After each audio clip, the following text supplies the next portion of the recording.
तो ये एक ईसीजी है हमारे सामने। अब हम देखेंगे कि इसे हम कैसे रीड करेंगे। जैसे कि मैंने वो 12 पॉइंट्स आपको बताया है, तो उससे कैसे रीड करेंगे। तो सबसे पहला पॉइंट मैंने जो बताया है कि कैलिब्रेशन होना चाहिए ईसीजी में। तो कैलिब्रेशन का आपको पता चलेगा कि या फिर ईसीजी ख़त्म होते हुए, ईसीजी का लाइन ख़त्म होते हुए या स्टार्ट होते हुए, मैं जहाँ पे टिक कर रहा हूँ ये जो पॉइंट है ये कैलिब्रेशन का मार्क है। ये जो देख रहे हैं आप, इसका मतलब है जो मशीन है वो कैलिब्रेटेड है। तो इसमें जो कैलिब्रेशन है, इसमें जो जो हाइट होता है इसका, ये ऑलमोस्ट 1 सेंटीमीटर का होता है। तो इससे हमें पता चलता है कि जो मशीन है वो अच्छे से कैलिब्रेटेड है और इसके ईसीजी पे हम ट्रस्ट कर सकते हैं। दूसरा चीज़ हमें क्या देखना है, लीड प्लेसमेंट। लीड प्लेसमेंट ठीक से किया है या नहीं किया है। तो मैंने बताया जैसे कि हम AVR और लीड वन में देखेंगे।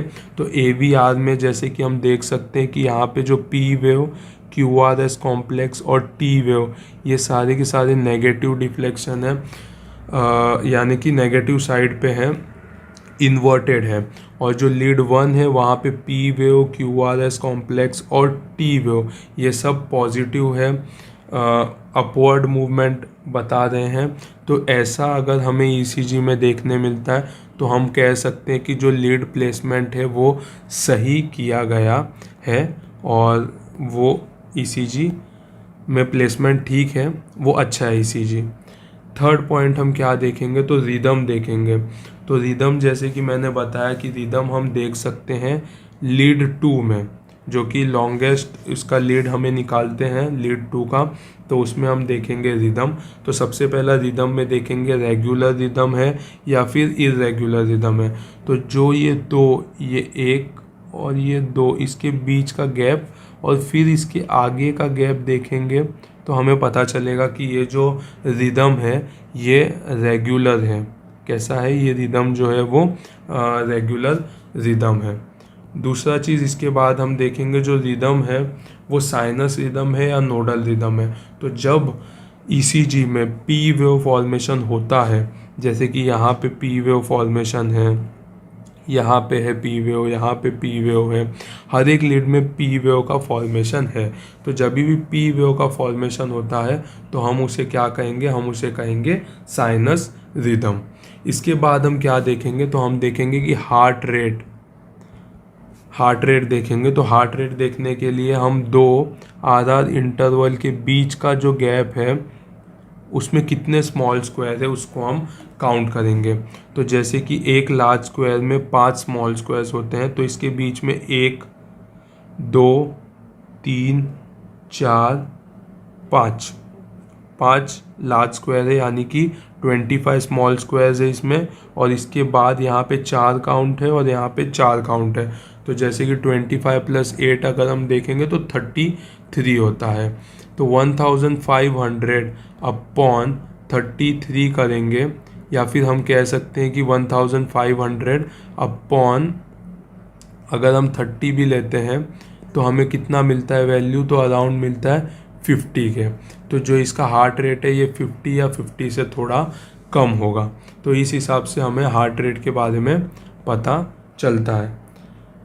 पांचवा पॉइंट हम क्या देखेंगे, तो पांचवा पॉइंट हम देखेंगे एक्सिस के बारे में, कि जो एक्सिस है वो नॉर्मल एक्सिस है या फिर राइट एक्सिस डेविएशन है या लेफ्ट एक्सिस डेविएशन है, वो कैसा पता चलेगा। तो वो लीड 1 में और लीड 3 से पता चलता है। अगर लीड 1 में QRS कॉम्प्लेक्स पॉजिटिव डिफ्लेक्शन में है और लीड 3 में पॉजिटिव डिफ्लेक्शन में है तो हम इसे कहेंगे नॉर्मल एक्सिस।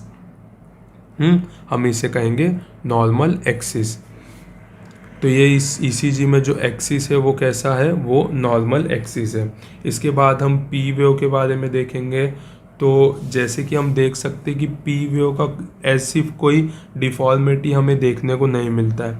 लीड 2 में हम P वेव के बारे में देखेंगे तो जो P वेव है वो नॉर्मल से थोड़ा कम है साइज़ में, शायद जो हार्ट रेट है वो कम था उसकी वजह से फॉर्मेशन P वेव का कम हुआ है, लेकिन ऐसी कोई डिफॉर्मिटी नहीं है, ना टॉल P वेव है या ना ही नॉच्ड पी वेव है, ऐसा कोई भी पी वेव हमें देखने नहीं मिलता है। तो इसका कोई मेजर सिग्निफिकेंट रोल नहीं है इसमें। जो पी वेव है वो हम कह सकते हैं कि नॉर्मल है। इसके बाद हम देखेंगे पी आर इंटरवल। तो पी आर इंटरवल जो है वो लीड 2 में देखा जाता है, यहाँ से यहाँ तक का इंटरवल है। ये इंटरवल नॉर्मली 2 स्मॉल स्क्वायर है, तो इसमें भी कोई भी प्रॉब्लमेटिक चीज़ नहीं है। पी आर इंटरवल जो है वो नॉर्मल है। इसके बाद हम देखेंगे क्यू आर एस कॉम्प्लेक्स। तो क्यू आर एस कॉम्प्लेक्स जैसे कि मैंने बताया था, Q R S complex lead 1 में, लीड 2 में, लीड 3 में क्यू आर एस कॉम्प्लेक्स वो पॉजिटिव साइड पे होते हैं। जो V12 V6 में अगर हम देखेंगे तो V6 में जैसे कि आर वेव जो है वो ज़्यादा डोमिनेंट नहीं है, यहाँ पे आर वेव डोमिनेंट नहीं है, यहाँ पे एस वेव डोमिनेंट है। धीरे धीरे बायफेजिक हो गया है, मतलब कि आर और एस वेव जो है वो इक्वल डिस्टेंस पे है सेकेंड लीड में। फिर थर्ड लीड में देखेंगे कि इसमें आर वेव डोमिनेंट है, एस वेव डोमिनेंट नहीं है। फोर्थ लीड में भी आर वेव डोमिनेंट है, फिफ्थ में भी आर वेव डोमिनेंट है और सिक्स्थ में भी आर वेव डोमिनेंट है। तो इस तरह से हमें देखने मिलता है। इसमें इसका हाइट जो है क्यू आर एस कॉम्प्लेक्स का अगर हम देखेंगे, क्यू आर एस कॉम्प्लेक्स का जो हाइट है वो देखेंगे तो हमें पता चलेगा कि ये 10 mm तक ही है या फिर थोड़ा सा ऊपर है। तो इसे हम कह सकते हैं कि क्यू आर एस कॉम्प्लेक्स जो है वो Q R S complex normal है। इसके बाद हम क्या देखेंगे तो एस टी सेगमेंट देखेंगे। तो लीड 2 में हम देखेंगे एस टी सेगमेंट। ये सब जो है वो सब क्या है, S T segment. S T segment देखेंगे तो ये नॉर्मल है, ना ही एलिवेटेड है ना डिप्रेस्ड है, ये आइसो इलेक्ट्रिक लाइन पे ही है, तो इसका कोई भी प्रॉब्लमेटिक चीज़ नहीं है। इसके बाद हम देखेंगे टी वेव। तो टी वेव हम लीड 2 में देखेंगे। इसमें टी वेव जो है वो पॉजिटिव है, विदाउट एनी डिफॉर्मिटी। कुछ भी ऐसा सिग्निफिकेंट लग नहीं रहा है कि इन्वर्टेड है या हाइपर एक्यूट है, जैसे कि उसका हाइट ज़्यादा हो, ऐसा कुछ नहीं है। इन्वर्टेड भी नहीं है, वो नॉर्मल टी वेव नॉर्मल है। इसके लिए हम कह सकते हैं कि टी वेव भी कोई प्रॉब्लमेटिक चीज़ नहीं है। इसके बाद हम क्या देखेंगे एक्टॉपिक बीट्स के बारे में। तो जैसे कि P Q R S complex और टी वेव फॉर्मेशन हर एक लीड्स में हमें देखने मिल रहा है। तो इसका मतलब ये है कि कोई भी एक्स्ट्रा बीट यहाँ पे फॉर्म नहीं हो रहा है। ये 11 पॉइंट हमें पता चल गया है।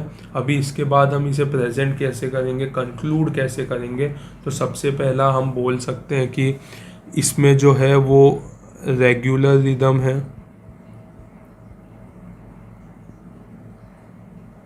साइनस रिदम है, उसका जो हार्ट जो एक्सिस है वो क्या होगा, नॉर्मल एक्सिस है। हार्ट रेट जो है वो अराउंड 50 पर मिनट है, यानी कि ब्रेडिकार्डिया है। एक्टॉपिक बीट्स नहीं प्रेजेंट है।